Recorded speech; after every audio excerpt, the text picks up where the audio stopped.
All right, the Bank of America Global Fund Manager survey out, folks, and surprise, long semiconductors is the most crowded trade, but it's not just the most crowded trade. It beat the record it set last time, 80%, now 82%. Of course, this creates a conundrum of sorts for Wall Street because Wall Street has learned to hate it if everybody else loves it.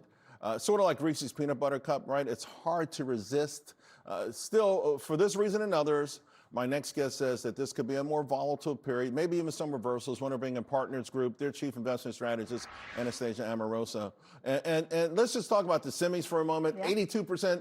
I mean, nothing else is really on the list. Everyone's in the semis. We all look at the same data. We all see the numbers. And it's almost hard to believe it could be this good for that long. And this is where the doubt creeps in. That's right, but I will say the trade has evolved, right? What kind of semis are you actually long? Because if you're long NVIDIA, you're probably up 5 or 6%, maybe a little bit more this year. But if you're long memory chips, you might be up 250% if you invest in Korea and Taiwan. So I do think there's an evolution to the semiconductor trade.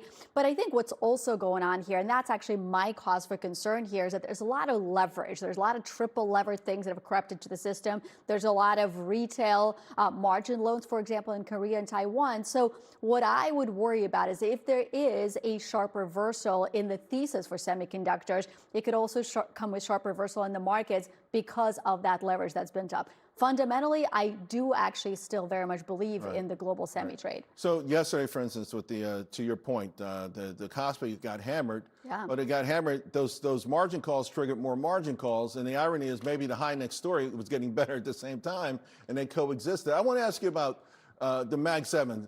It's so low on the list now. Does it start to entice you a little bit as a contrarian play? Actually, yes, because if you think about the Mag 7, they're still squarely the beneficiaries of artificial intelligence. Yes, they are big spenders, but guess what? They are getting the ROI on their CapEx. They're seeing higher cloud revenues. They're seeing higher backlog revenues. And actually, the third part of this, which is maybe underappreciated, is they use AI in the other non-cloud businesses. So if you're Amazon, the e-commerce recommendations and the engine that AI can power there is significant. If you're Meta, the digital advertising engine is getting more and more powerful. So I do actually think that's enticing, and valuations have moved lower. And here's the semiconductor chart just for folks. Whoa. You look at it this way, it looks okay, not too bad, but just again, in the last 2 weeks, it's been 14, almost 14.6. It's 2,000 points, and we know it's unnerving, right? I want to bring up you like U.S. over Europe. You like both, but you like U.S. more over Europe. Oh, I'm sorry, another DRAM chart. I was going to hit you hard on the DRAM stuff. We can talk about it for a second, I love right? this because here's the thing. This is like this is just the needs, right? And this takes you out to 2030. Again, it feels like the fundamentals are hard to argue. That's right. And there's one particular part of memory, which is the high bandwidth memory. That's what the AI data centers need. And that's exactly what we're short of.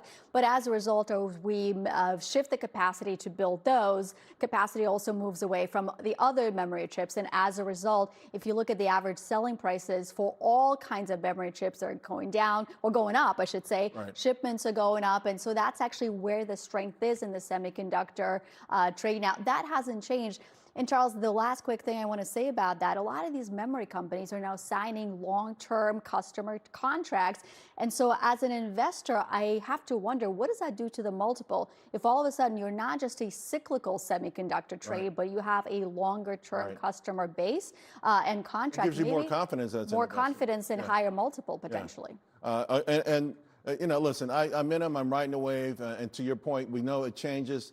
HBM4s is the next really big deal. Let's bring up the sectors for a moment that you like. I want to bring these up. Let's skip the next chart because I know you like U.S. over Europe, but the sectors, industrials, consumer, healthcare, services, technology, the healthcare part feels tricky to me because there are parts of it, maybe biotech, the patent issues, and so, but it just doesn't seem to be acting the way you would think it would act at this stage.